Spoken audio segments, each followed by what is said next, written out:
La tour de garde, 1er janvier 2013.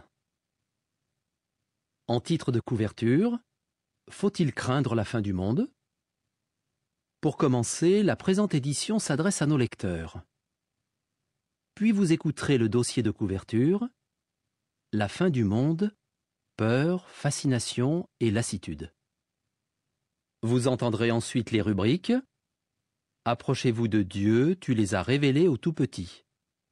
La Bible transforme des vies. Imitez leur foi, bien qu'ils soient morts, ils parlent encore. Et pour terminer cette édition, questions bibliques. À lire en ligne sur www.jw.org/fr. Explore la Bible, attention à la jalousie. Myriam et Aaron ont été jaloux de leur jeune frère Moïse. Que leur est-il arrivé? À retrouver sous La Bible et vous, adolescents. Comptine biblique. Apprenez à votre enfant à dire merci.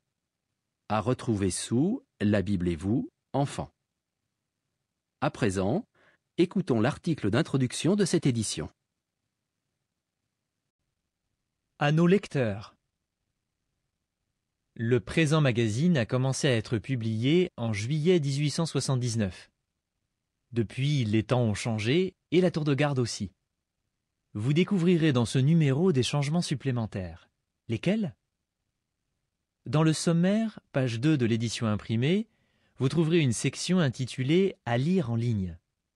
Chaque mois, elle indiquera le titre des différents articles qui ne seront disponibles que sur www.jw.org/fr. Mais pourquoi publier des articles en ligne? Dans beaucoup de pays, de plus en plus de gens préfèrent aller sur Internet quand ils cherchent un renseignement. En un simple clic, ils ont accès à des sources d'informations disponibles uniquement sur le web. Un grand nombre de livres, de revues et de journaux peuvent être lus en ligne. Vu cette tendance, nous avons complètement transformé notre site www.jw.org pour qu'il soit plus attractif et plus simple d'utilisation. Les visiteurs du site pourront y lire des publications parues en plus de 430 langues. À compter de ce mois, ils pourront également consulter des rubriques qui paraissaient régulièrement dans nos magazines imprimés, mais qui dorénavant ne seront publiées que sur notre site web.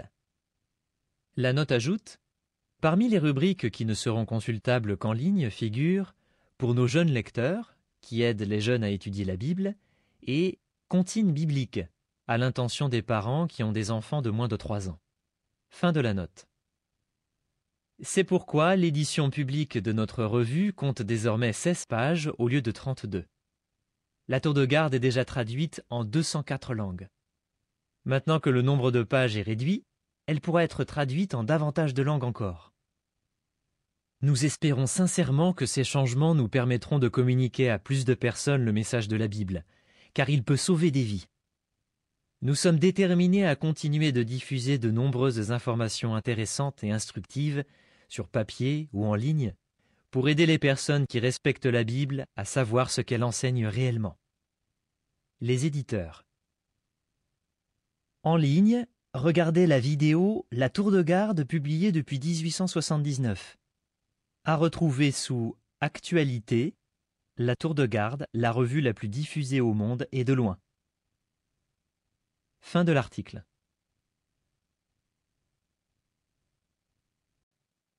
En couverture, faut-il craindre la fin du monde? La fin du monde, peur, fascination et lassitude. Quelle impression vous laisse le 21 décembre 2012?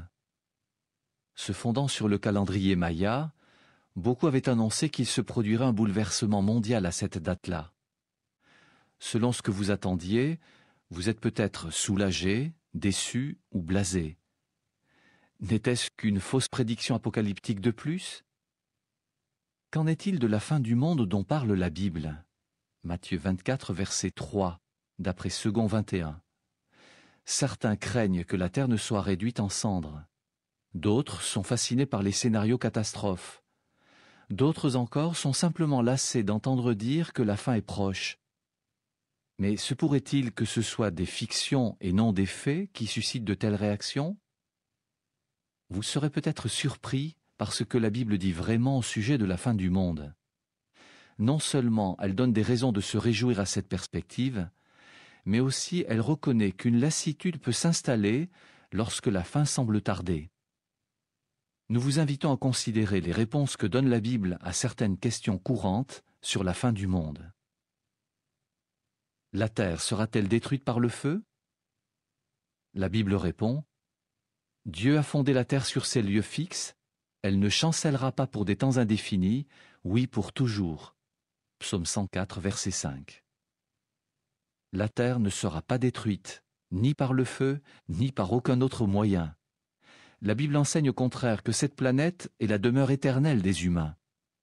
On lit en Psaume 37, verset 29, « Les justes posséderont la terre, et sur elle ils résideront pour toujours. » Après avoir créé la terre, Dieu a déclaré que c'était très bon, et il le pense toujours. Genèse 1, verset 31.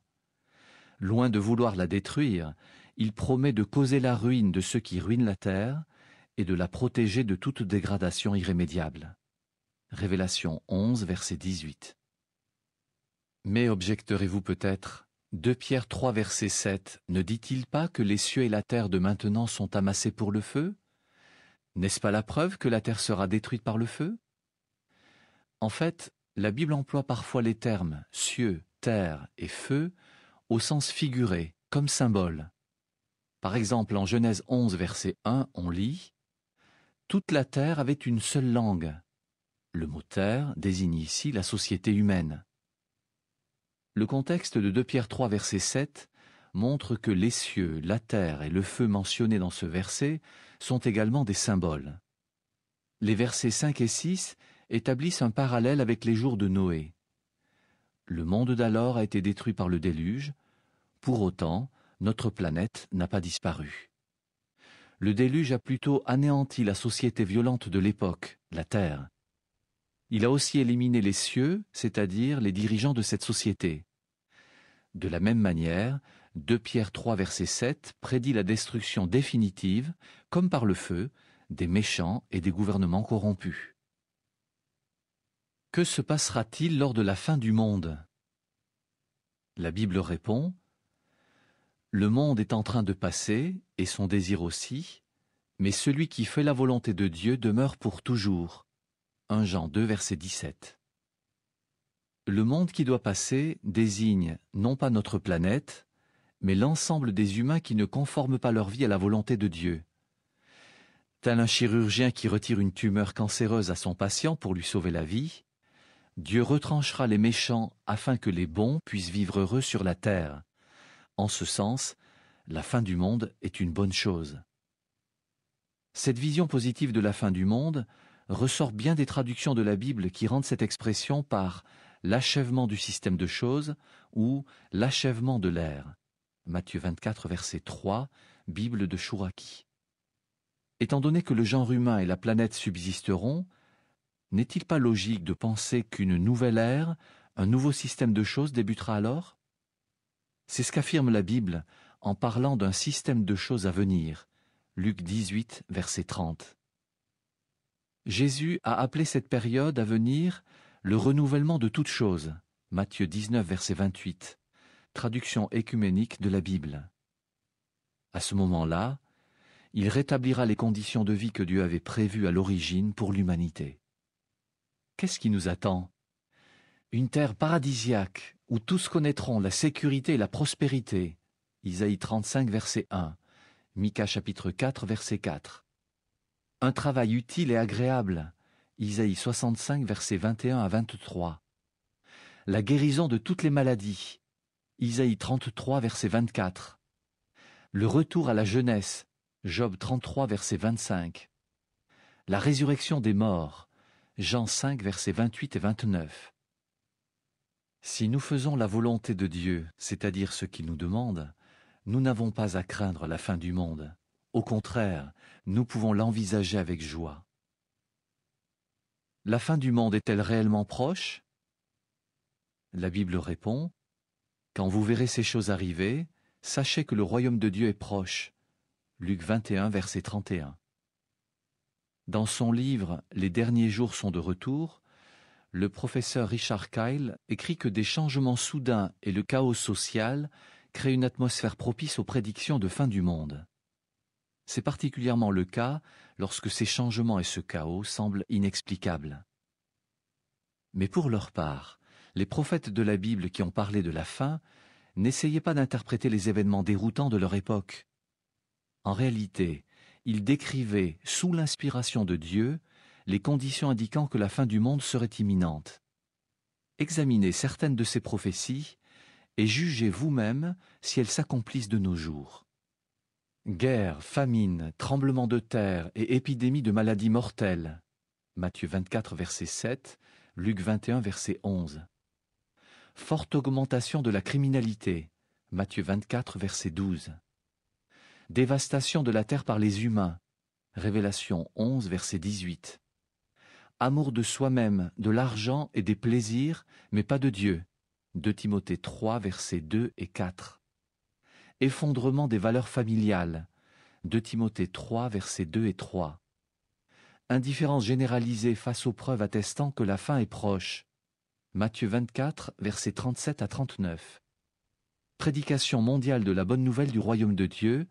Matthieu 24, verset 14. Comme l'a dit Jésus, à la vue de toutes ces choses, on doit comprendre que la fin du monde est proche. Matthieu 24, verset 33. Les témoins de Jéhovah sont convaincus par ces preuves. Ils parlent de leur foi à leurs semblables en prêchant dans 236 pays et territoires. Le fait que des attentes ne se soient pas concrétisées signifie-t-il que la fin ne viendra jamais?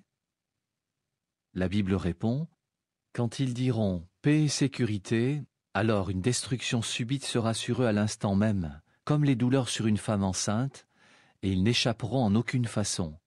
1 Thessaloniciens 5, verset 3. La Bible compare la destruction du monde aux premières contractions chez la femme enceinte. La douleur est inévitable et apparaît soudainement. La période qui précède la fin est, elle, comparable à la grossesse. La future maman observe les signes toujours plus nombreux, annonçant l'heureux événement. Son médecin peut donner une date approximative de la naissance. Mais si le bébé n'arrive pas à cette date-là, la maman ne doute pas pour autant qu'il viendra au monde bientôt. Pareillement, les attentes erronées concernant la fin ne changent rien aux indices attestant que les derniers jours sont là. Si le signe montrant que la fin approche est tellement évident, direz-vous peut-être, pourquoi tant de gens ne le discernent-ils pas? La Bible explique qu'à l'approche de la fin, de nombreuses personnes minimiseraient les faits. Au lieu de reconnaître que des changements majeurs se produisent, elles se moqueraient en disant « Depuis le jour où nos ancêtres se sont endormis dans la mort, toute chose demeure exactement comme depuis le commencement de la création. » 2 Pierre 3, versets 3 et 4. En d'autres termes, le signe des derniers jours serait clair, mais beaucoup n'y prêteraient pas attention. Cet article n'a examiné que quelques-unes des preuves bibliques indiquant que la fin est proche. Aimeriez-vous en savoir plus?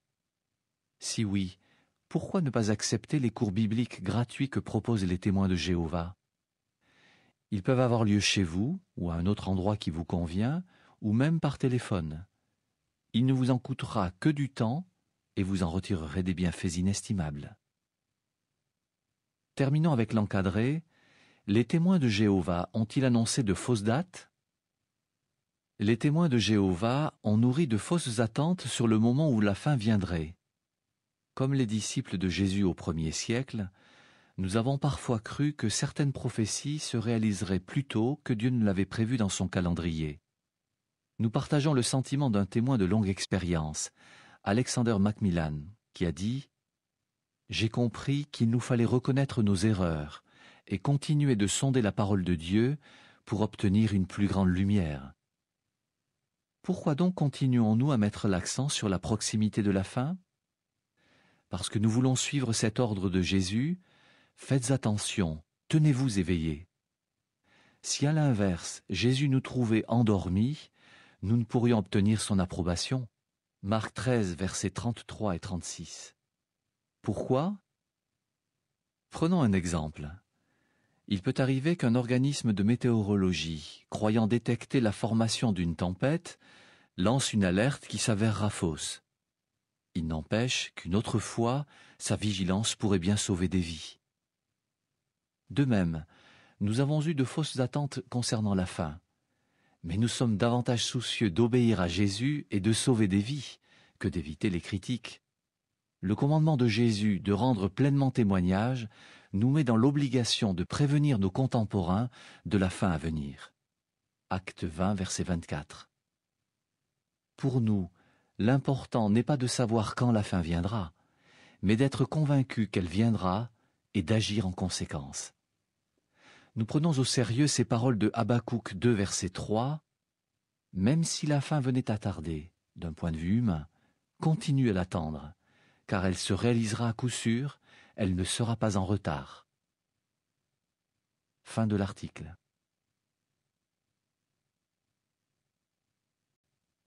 Approchez-vous de Dieu. Tu les as révélés aux tout petits. Voulez-vous connaître la vérité sur Dieu, qui il est, ce qu'il aime et quelle est sa volonté? Dans sa parole, la Bible, Jéhovah Dieu révèle l'entière vérité sur sa personne.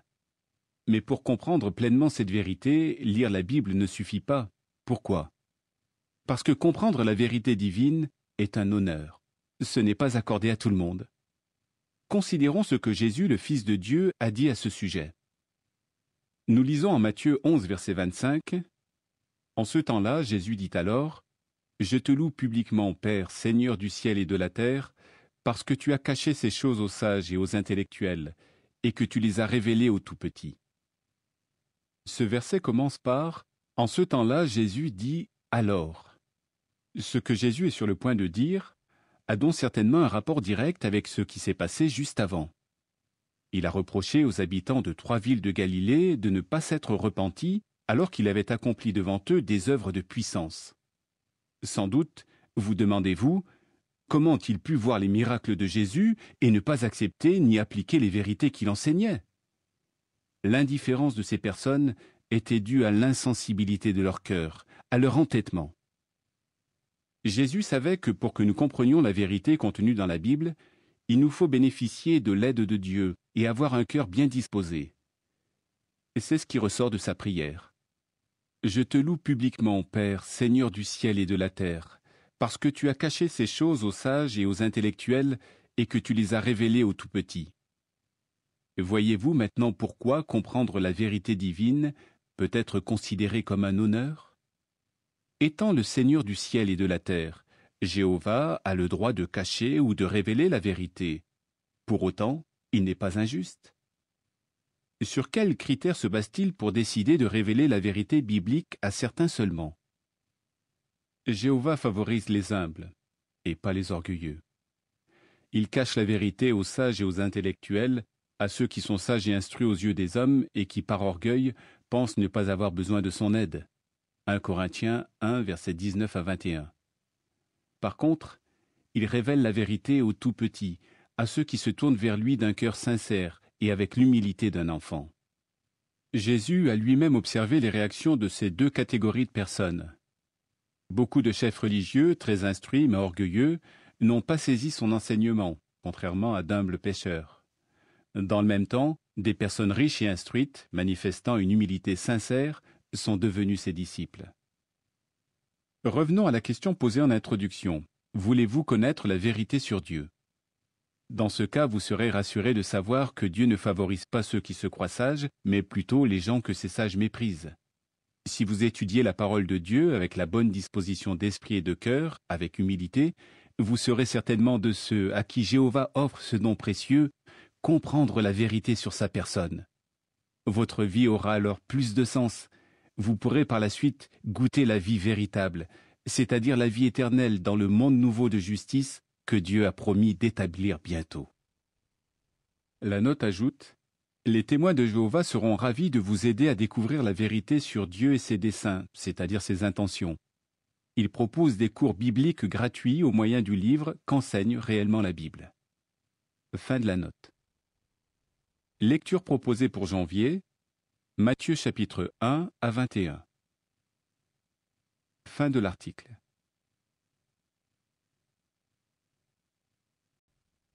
La Bible transforme des vies. Maintenant, je suis vraiment libre. Par Brian Hewitt. Année de naissance 1981. Pays États-Unis. Anciennement, a rejeté son éducation chrétienne. Mon parcours. Je suis né à Moundsville, une ville tranquille qui longe la rivière Ohio, dans le nord de la Virginie occidentale. Je suis le deuxième de 4 enfants, dont 3 garçons. Autant dire qu'à la maison, on ne s'ennuyait jamais. Mes parents étaient travailleurs et honnêtes, et ils aimaient leur prochain. Même si on ne roulait pas sur l'or, on a toujours eu ce dont on avait besoin. Étant témoin de Jéhovah, mes parents ont fait le maximum pour nous inculquer les principes de la Bible dès notre jeune âge. Mais quand je suis entré dans l'adolescence, mon cœur s'était déjà écarté de ce qu'ils m'avaient enseigné. Je doutais qu'une vie guidée par les principes bibliques ait réellement un sens et soit satisfaisante. Pour moi, le seul moyen d'être vraiment heureux, c'était d'avoir la liberté absolue. Il n'a pas fallu longtemps avant que j'arrête d'assister aux offices. Mon frère aîné et ma sœur m'ont suivi dans ma rébellion. Nos parents ont tout fait pour nous ramener à la raison, mais nous avons fait la sourde oreille. J'étais loin de penser que cette soi-disant liberté que j'avais tant désirée me ferait tomber dans la dépendance. Un jour, en rentrant de l'école, un copain m'a proposé une cigarette. J'ai accepté. À partir de ce moment-là, j'ai cédé à beaucoup d'autres pratiques destructrices. J'ai commencé à boire, à me droguer et à mener une vie immorale. Et puis, j'ai essayé des drogues de plus en plus dures, et je suis devenu accro à plusieurs d'entre elles. Pris dans la spirale de la dépendance, je me suis mis à vendre de la drogue pour satisfaire mes vices. Malgré tous mes efforts pour la faire taire, ma conscience me rappelait régulièrement que ma manière de vivre était mauvaise. Mais je me disais que le mal était fait et que je ne pouvais plus faire marche arrière. J'avais beau être entouré de monde lors de fêtes ou de concerts, je me sentais souvent seul et déprimé. Parfois, je pensais à mes parents, des personnes bonnes et respectables, et je me demandais comment j'avais pu aller aussi loin. Comment la Bible a changé ma vie. Je pensais que mon cas était désespéré, mais d'autres n'étaient pas de cet avis. En 2000, mes parents m'ont invité à un grand rassemblement des témoins de Jéhovah. J'y suis allé à contre-cœur. À ma grande surprise, mon frère aîné et ma sœur étaient là aussi. Pendant l'assemblée, je me suis souvenu qu'1 an auparavant, j'assistais dans cette même salle à un concert de rock. Le contraste m'a profondément ému. À l'époque, le sol était couvert d'ordures et l'air empestait la cigarette. La plupart des spectateurs étaient désagréables et le message des chansons était déprimant. Par contre, à cette assemblée, les gens étaient vraiment heureux. Ils m'ont accueilli chaleureusement alors que je ne les avais pas vus depuis des années. L'endroit était propre et le message porteur d'espoir. En voyant l'effet positif de la Bible, je me suis demandé pourquoi je l'avais rejeté. Tout de suite après le rassemblement, j'ai décidé de revenir vers la congrégation des témoins de Jéhovah. Poussés par ce qu'ils avaient vécu lors de ce grand rassemblement, mon frère aîné et ma sœur ont pris la même décision. Chacun de nous a accepté l'aide d'un témoin pour étudier la Bible. Un verset biblique m'a particulièrement touché.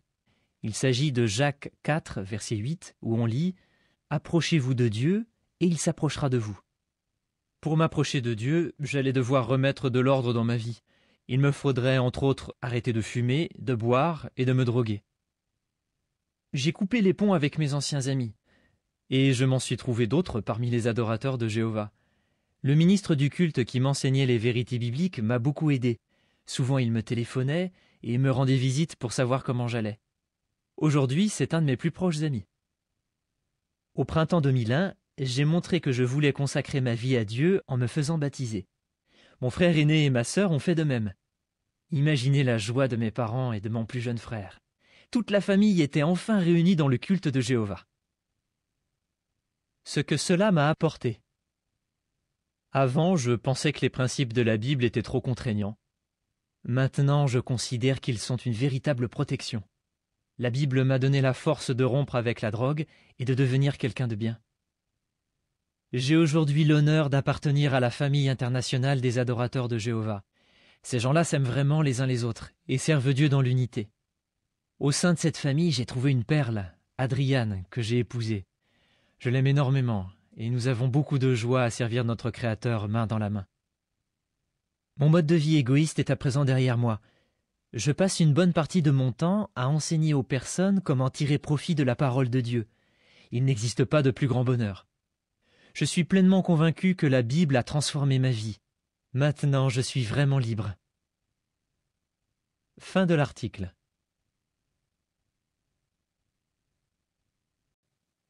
Imitez leur foi, Abel.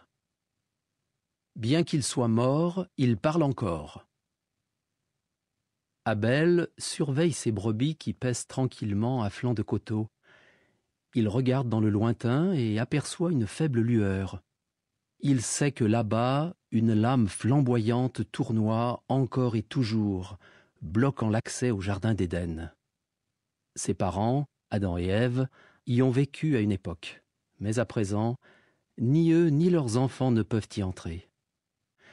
La brise du soir ébouriffe la chevelure d'Abel, tandis qu'il lève les yeux vers le ciel. Il pense à son Créateur. Le fossé qui s'est creusé entre Dieu et l'homme sera-t-il un jour comblé? Tel est le plus cher désir d'Abel. Aujourd'hui, Abel nous parle. L'entendez-vous? C'est impossible, direz-vous. Ce fils d'Adam est mort depuis longtemps. Il ne reste plus rien de son corps, devenu poussière voilà près de 6000 ans. De plus, la Bible dit que les morts ne savent rien. Ecclésiaste 9, versets 5 et 10. Sans compter qu'aucune parole d'Abel n'est rapportée dans la Bible. Comment donc peut-il nous parler? Sous l'inspiration divine, l'apôtre Paul a écrit « Grâce à elle, bien qu'il soit mort, Abel parle encore » Hébreux 11, verset 4. Grâce à quoi Abel parle-t-il? Grâce à sa foi. Abel est le premier humain à avoir manifesté cette qualité remarquable. Il a fait preuve d'une foi si forte que son exemple est vivant. Il constitue un modèle stimulant que nous pouvons suivre. C'est en tirant leçon de sa foi et en nous efforçant de l'imiter que nous entendons Abel nous parler. Maintenant, que pouvons-nous apprendre d'Abel et de sa foi alors que la Bible parle si peu de lui? La suite de l'article le révèle. Il vit au début de l'humanité. Abel est né à l'aurore de l'histoire humaine. Plus tard, Jésus a appelé l'époque d'Abel la fondation du monde. Luc 11, versets 50 et 51. Il parlait probablement du monde des humains pouvant espérer être rachetés du péché. Abel était le 4e humain sur la terre, mais il semble qu'il a été le premier à être considéré par Dieu comme rachetable. Il est clair qu'il n'a pas grandi dans le meilleur contexte qui soit. La note ajoute « L'expression « la fondation du monde » évoque l'idée de jeter en bas de la semence, autrement dit, de procréer. Cette expression se rapporte donc au premier descendant humain. Dans ce cas, pourquoi Jésus a-t-il relié la fondation du monde à Abel et non à Caïn qui était le premier-né de l'humanité? Parce que les choix et les actes de Caïn équivalaient à une rébellion délibérée contre Jéhovah. Il est logique de penser que, comme ses parents, Caïn ne pourra pas bénéficier du rachat et de la résurrection. Fin de la note. Alors que le monde est à ses balbutiements, une atmosphère de tristesse pèse sur la famille humaine. Adam et Ève doivent être beaux et vigoureux, mais ils ont commis une terrible erreur, et ils en ont conscience. Avant, ils étaient parfaits et la vie éternelle s'offrait à eux. Toutefois, ils se sont rebellés contre Jéhovah et ont été chassés de leur demeure paradisiaque. En plaçant leurs désirs au-dessus de toute autre chose, et même au-dessus des intérêts de leur descendance, ils ont perdu la perfection et la vie éternelle. Condamnés à vivre hors du jardin, Adam et Ève mènent une existence difficile. Ils appellent néanmoins leur premier enfant Caïn littéralement « chose produite ». Ève déclare alors « J'ai produit un homme avec l'aide de Jéhovah ». Genèse 4, verset 1. Peut-être songe-t-elle à ce moment-là à la promesse que Jéhovah a faite en Éden, une certaine femme produira une semence, laquelle détruira un jour l'être malfaisant qui les a égarés, elle et son mari. Ève s'imagine-t-elle être la femme de cette prophétie? Croit-elle que Caïn est la semence promise? Si tel est le cas, elle se trompe lourdement. En outre, À supposer qu'Ève et Adam élèvent Caïn dans cette vision des choses, ils flattent certainement son orgueil d'humain imparfait. Par la suite, ils ont un deuxième fils, mais cette fois-ci, aucune déclaration prétentieuse n'est rapportée. Ils l'appellent Abel, qui signifie sans doute vapeur ou vanité. Ce choix témoigne-t-il d'attentes moins ambitieuses? Place-t-il moins d'espoir en Abel? On peut le penser. Quoi qu'il en soit, ce récit est riche d'enseignements. Parents, flattez-vous par vos paroles et vos actions l'orgueil, l'ambition et les tendances égoïstes de vos enfants, ou leur apprenez-vous à aimer Jéhovah et à rechercher son amitié? Nos premiers parents n'ont malheureusement pas assumé correctement leurs responsabilités. Cependant, tout espoir n'était pas perdu pour leur descendance.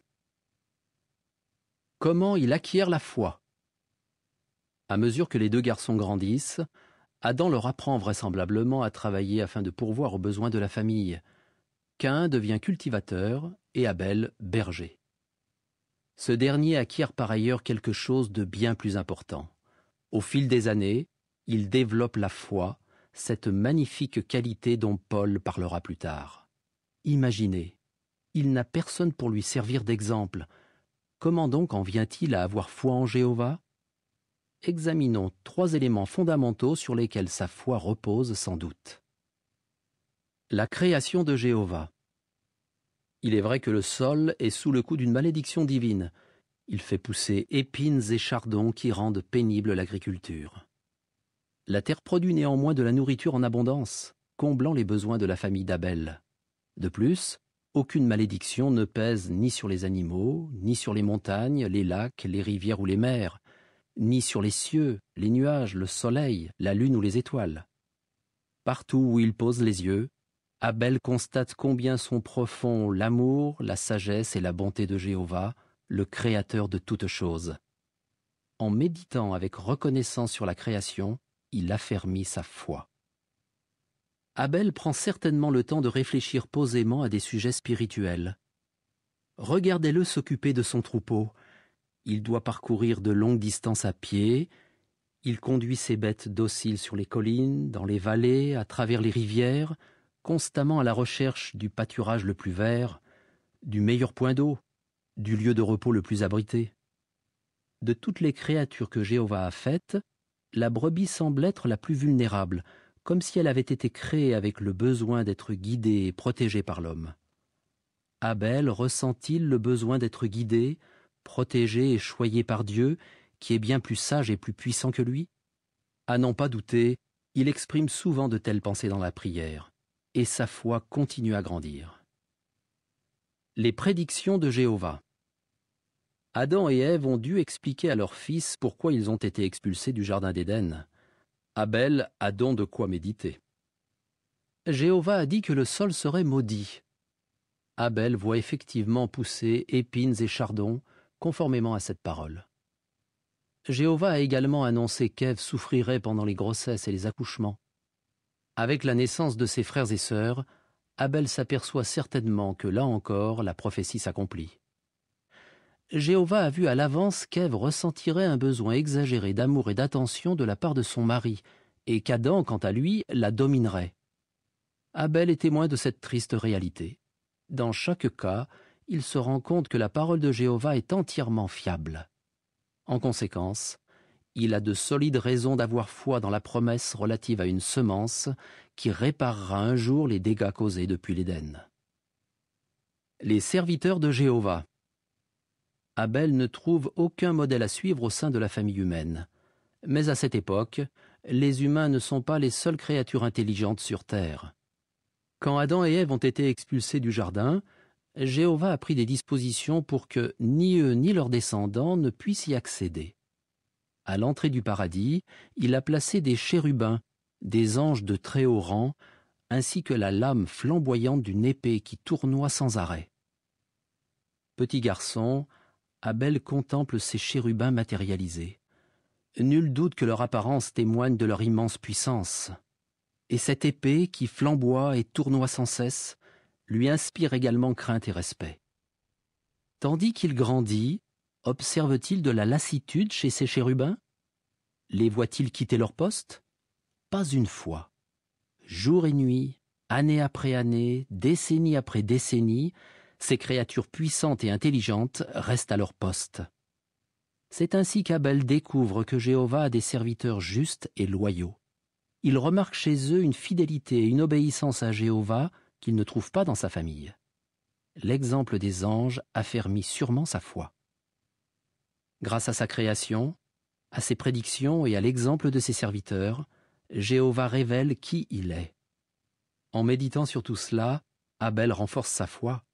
Vraiment, son exemple nous parle. Jeunes, n'êtes-vous pas rassurés de savoir que vous pouvez développer une foi authentique en Jéhovah, peu importe le comportement de votre famille? Les merveilles de la création, la Bible complète et les nombreux modèles de foi qui nous entourent nous fournissent un solide fondement sur lequel bâtir notre foi. Pourquoi son sacrifice est meilleur? Sa foi en Jéhovah grandissant, Abel cherche un moyen de l'exprimer par des actes. Mais qu'est-ce qu'un simple humain peut donner au Créateur de l'univers? Il est clair que Dieu n'a pas besoin des cadeaux ni de l'aide des hommes. Au fil du temps, Abel saisit cependant cette vérité fondamentale.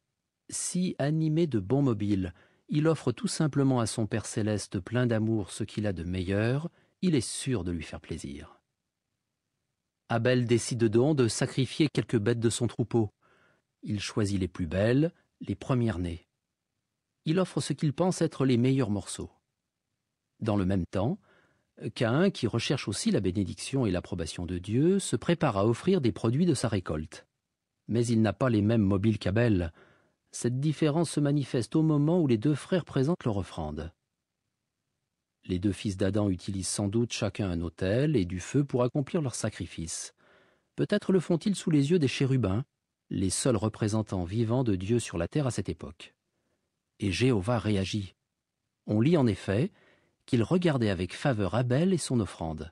Genèse 4, verset 4. Comment manifeste-t-il sa faveur? Le récit ne le précise pas. Mais pour quelle raison Dieu approuve-t-il Abel? Pour son offrande? Abel présente effectivement à Dieu des créatures vivantes et en verse le sang précieux indispensable à la vie. A-t-il conscience de la valeur qu'un tel sacrifice prendrait? Des siècles plus tard, Dieu se servira du sacrifice d'un agneau sans défaut pour représenter le sacrifice de son Fils parfait, l'agneau de Dieu, dont le sang innocent sera versé. Jean 1, verset 29. Toutefois, la plupart de ces notions dépassent certainement la connaissance et la compréhension d'Abel. Une chose est sûre, Abel offre le meilleur de ce qu'il a. Jéhovah regarde avec faveur non seulement l'offrande, mais aussi l'homme. Abel agit parce qu'il aime Jéhovah et qu'il a une foi authentique. Il en va tout autrement de Caïn. Jéhovah ne regarda pas avec faveur Caïn et son offrande. Lit-on en Genèse 4, verset 5. Ce n'est pas l'offrande de Caïn qui est en cause. Par la suite, sous la loi mosaïque, il sera permis d'offrir à Dieu le produit de la terre. En fait, la Bible dit de Caïn, « Ses œuvres étaient mauvaises ». 1 Jean 3, verset 12. À l'évidence, il croit, comme nombre de nos contemporains, qu'une façade d'attachement à Dieu suffit. Les actes de Caïn laissent rapidement paraître son absence de foi authentique et d'amour pour Dieu. Lorsqu'il discerne qu'il n'a pas obtenu la faveur de Jéhovah, Caïn cherche-t-il à tirer leçon de l'exemple de son frère? Bien au contraire. Il est dévoré par la haine. Jéhovah voit ce qui se passe dans le cœur de Caïn et patiemment il le fait raisonner. Il le prévient qu'il s'engage dans la voie du péché et lui promet que s'il change d'attitude, il y aura élévation pour lui, c'est-à-dire qu'il obtiendra l'approbation divine. Caïn fait fi de l'avertissement divin. Il invite plutôt son frère cadet sans méfiance à l'accompagner au champ.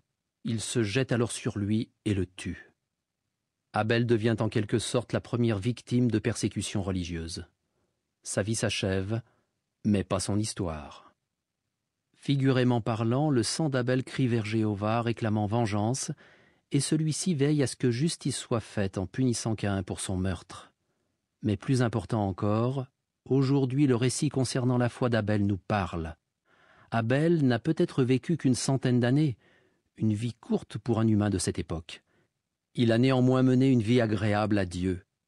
Il est mort avec la conviction d'être aimé de son Père céleste Jéhovah et d'avoir son approbation. Soyons certains qu'il est en sécurité dans la mémoire infinie de Jéhovah, attendant d'être ressuscité sur une terre paradisiaque. Ferez-vous sa connaissance dans le paradis? Cela sera possible si vous êtes déterminé à écouter Abel, qui parle encore, et à imiter sa foi exemplaire. Fin de l'article.